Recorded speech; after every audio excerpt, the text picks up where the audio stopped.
O louvamos, ó Pai, o agradecemos por mais uma oportunidade maravilhosa de estarmos aqui para estudar a Sua Palavra, para abrirmos o livro do Apocalipse e compreendermos a Tua vontade revelada para estes últimos dias.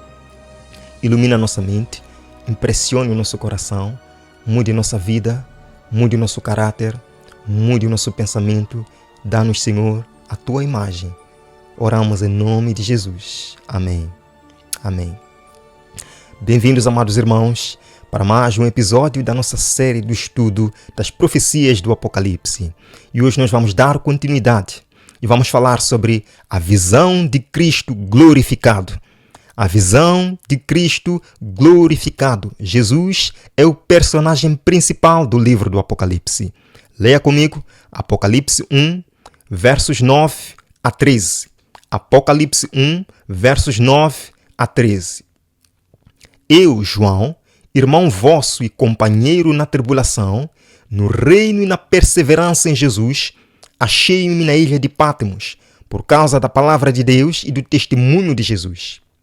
Ele diz: achei-me em espírito no dia do Senhor e ouvi por detrás de mim grande voz como de trombeta, dizendo: o que vês, escreve em livro e manda às 7 igrejas. Quais são as 7 igrejas?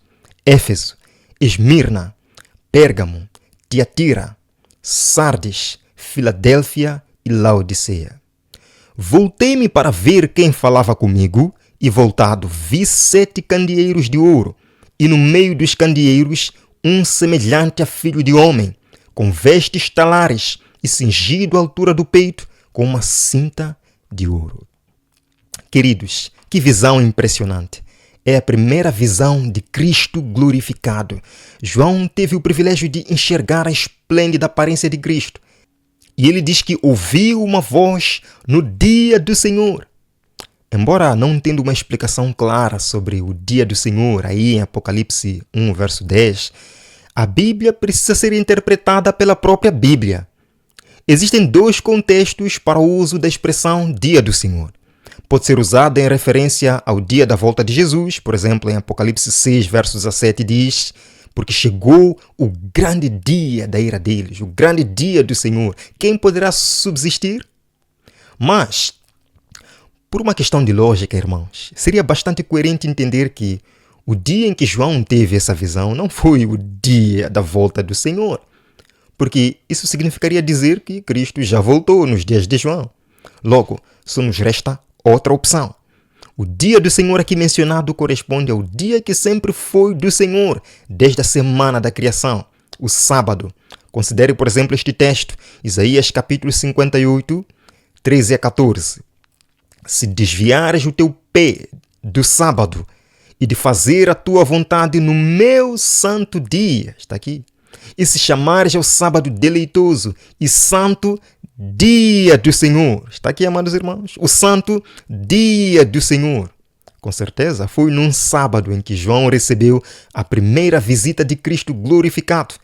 Que prazer deve ter sido passar as horas sabáticas em comunicação com o céu. Mas é isso que cada sábado nos proporciona, irmãos. Uma comunicação com o céu. Mark Finley, no seu livro Tempo de Esperança, um livro que divulgou-se muito aqui em Moçambique, ele diz que o sábado é uma ilha de tranquilidade num mundo agitado. Exatamente, João, lá na ilha, recebeu uma visita de Cristo no sábado. Amém? Amém. Ellen White confirma isso. No livro Atos dos Apóstolos, página 581, ela confirma, dizendo que foi no sábado que o Senhor da Glória apareceu ao exilado apóstolo. O sábado era tão religiosamente observado por João em Patmos como quando estava pregando ao povo nas cidades e vilas da Judeia. Está claro? E a Bíblia diz que João ouviu grande voz como de trombeta. As trombetas, irmãos, relembram-nos a presença de Deus sobre o Monte Sinai, a fim de dar as tábuas da lei. Vamos lá. Êxodo 19, verso 16. Grande voz como de trombeta. Êxodo 19, verso número 16. Ao amanhecer do 3º dia, houve trovões e relâmpagos e uma espessa nuvem sobre o monte e muito forte clangor de trombeta, de maneira que o povo que estava no areal se estremeceu. queridos. Foi a presença de Cristo que trouxe os relâmpagos, os trovões, o barulho das trombetas entre o povo de Israel no Sinai. Foi a presença de Cristo. E mais uma vez aqui, a presença de Cristo perante o servo João é marcada por uma grande voz de trombeta. Obviamente, assim como o povo de Israel estremeceu diante da voz de Cristo, João também estremeceu. Por isso que diz o verso 17, a segunda parte, ou a primeira parte do verso 17 de Apocalipse 1. Quando o vi, caí aos seus pés como morto. Esta é a reação normal de um pecador diante de Cristo, diante de Deus. Apocalipse 1, verso 12. Voltei-me para ver quem falava comigo. E voltado, vi 7 candeeiros de ouro, e no meio dos candeeiros, um semelhante ao Filho do Homem, com vestes talares e cingido à altura do peito com uma cinta de ouro. Este verso é muito esclarecedor, irmãos. Por isso gostaria de chamar a tua atenção agora. Com certeza a visão que João estava tendo o encontrou por trás, certo? Porque a profecia diz, voltei-me para ver. Isto denota a ideia de que João estava numa certa direção contrária à da visão de Cristo, certo? Ao voltar-se, as primeiras imagens que lhe aparecem na vista são os 7 candeeiros de ouro e depois a imagem de um filho do homem vestido de vestes talares entre os candeeiros. Com certeza João não compreendeu muito bem o significado daquilo que via. Por isso, no verso 20, o Filho do Homem se dispõe a explicar aquele mistério. Apocalipse 1, verso 20, Jesus está explicando o que significavam aqueles 7 candeeiros. Quanto ao mistério das 7 estrelas que viste na minha mão direita e dos 7 candeeiros de ouro, as 7 estrelas são anjos das 7 igrejas. E os 7 candeeiros são as 7 igrejas. Apocalipse 1, verso 20. Os 7 candeeiros são as 7 igrejas. Esta é a interpretação dada pelo próprio autor do livro do Apocalipse, Jesus Cristo. Portanto, as 7 estrelas em profecia significam 7 anjos. Os 7 candeeiros significam 7 igrejas. O Filho do Homem aparecia entre os 7 candeeiros aí. E deixemos que a Bíblia seja interpretada pela própria Bíblia. Quem é o Filho do Homem? Quem é o Filho do Homem, irmãos? Está claro? Muitas vezes Cristo usou para si a expressão Filho do Homem. Em Mateus 24, verso 30, Jesus disse, então aparecerá no céu o sinal do Filho do Homem. Estava falando dele mesmo. Em Mateus 24, 37, Jesus disse, pois assim como foi nos dias de Noé, também será a vinda do Filho do Homem. Sim. Quando perante o julgamento no Sinédrio, Jesus advertiu esta grande verdade. Mateus 26, verso 54, respondeu-lhe Jesus, tu disseste, entretanto eu vos declaro que desde agora vereis o Filho do Homem assentado à direita do Todo-Poderoso e vindo sobre as nuvens do céu. Quem é o Filho do Homem? Jesus é o Filho do Homem e ele prometeu àqueles que o mataram, vereis, sim, vindo sobre as nuvens do céu. E esta mesma verdade é encontrada em Apocalipse 1, verso 7, que diz que eis que vem com as nuvens e todo o olho verá, até quantos o traspassaram, aqueles que mataram Jesus, verão o Filho do Homem. Mas o Novo Testamento não é o único que descreve Jesus como sendo o Filho do Homem. Daniel, em visão, contemplou o Filho do Homem. Queridos, vamos, a profecia maravilhosa. Daniel capítulo 7, verso 13. Abra comigo. Daniel capítulo 7, verso 13. Eu estava olhando nas minhas visões da noite, e eis que vinha com as nuvens do céu, um como Filho do Homem, e dirigiu-se ao ancião de dias, e o fizeram chegar até ele.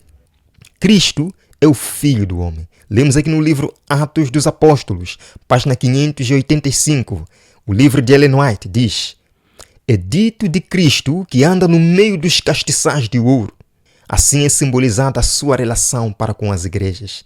Ele está em constante comunicação com seu povo, conhece seu verdadeiro estado, observa-lhe a ordem, piedade e devoção. Conquanto seja sumo sacerdote e mediador no santuário celestial, é apresentado andando de um para outro lado entre as suas igrejas terrestres. Amém? Estamos seguros, irmãos? Com Cristo estamos seguros em meio a perseguição que o inimigo vem trazendo sobre a igreja. E João diz que viu o Filho do Homem com vestes talares. A expressão vestes talares, ou vestido comprido, em outras palavras, constituem a tradução de uma palavra grega que designa o longo manto azul usado pelo sumo sacerdote israelita em seu ministério diário no lugar santo. Encontramos isto em Êxodo 28, verso 4, verso 21, enfim. O peito do sumo sacerdote israelita era coberto pela estola sacerdotal, pelo cinto de ouro dessa estola e também pelo pelo peitoral. Queridos, vemos aqui Jesus aprumado com vestes usadas pelos sacerdotes israelitas no lugar santo do santuário terrestre. Vamos lá para Êxodo para comprovar isto. Êxodo capítulo 28, verso 4. Êxodo 28, verso 4.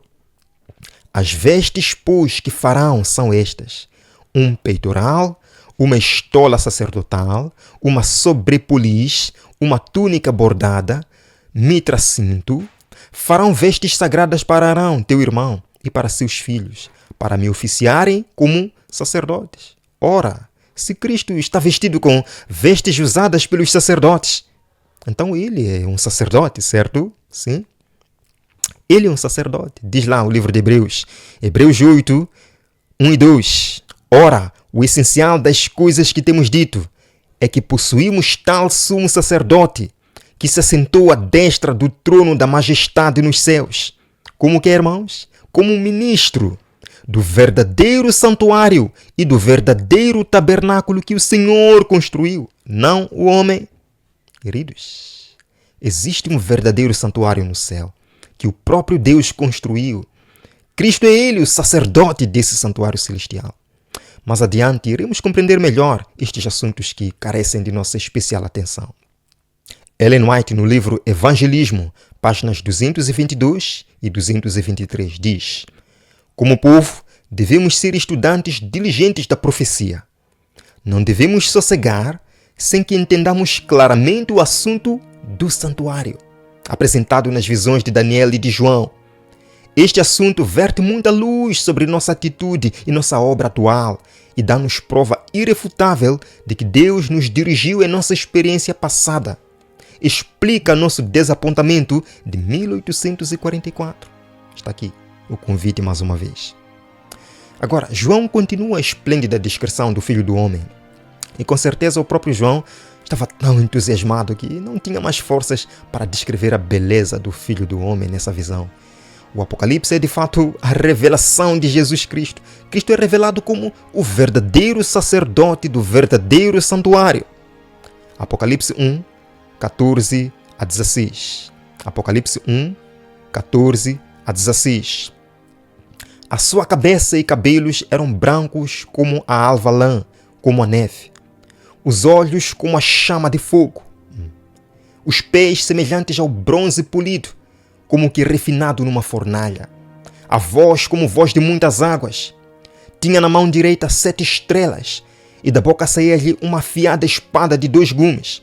O seu rosto brilhava como o sol na sua força. Queridos, há um notável paralelismo entre Daniel e João. Ambos tiveram visões contemplando o Filho do Homem, Jesus. Nos episódios seguintes, nós entraremos em detalhes sobre este assunto. Cristo é de fato majestoso. A sua aparência o dignifica como Rei dos Reis e Senhor dos Senhores. Ele anda entre os 7 candeeiros. Ele conhece sua igreja. Ele cuida de sua igreja. Não há motivos para desanimar. Não há motivos para dizer, não, Deus nos abandonou. Temos um Salvador que vigia. Um Salvador que vê. Um Salvador que vê a sua vida, amado irmão. Um Salvador que conhece-o perfeitamente. Que conhece suas dores. Conhece suas preocupações. Conhece seus anseios. Entregue tudo isso nas mãos do Salvador. Vamos terminar este estudo buscando aqui a presença do Senhor mais uma vez, agradecendo-o por ser o nosso guia, o nosso confortador, o nosso consolador, mesmo nas piores situações deste mundo. Amado Jesus, obrigado por estar andando entre os 7 candeeiros e ser o nosso vigia, o nosso guia, que conhece nossas dores e batalhas. Estamos aqui, Senhor. Confiamos totalmente em Ti. Que as Tuas bênçãos continuem recaindo sobre nós enquanto estudamos a palavra profética. Sê conosco, Pai, até amanhã. oramos e suplicamos em nome de Jesus. Amém. Amém. Irmãos, amanhã nós daremos continuidade com o livro do Apocalipse, onde iremos entrar no capítulo 2, Carta às 7 igrejas da Ásia. Que Deus possa o abençoar. Até lá.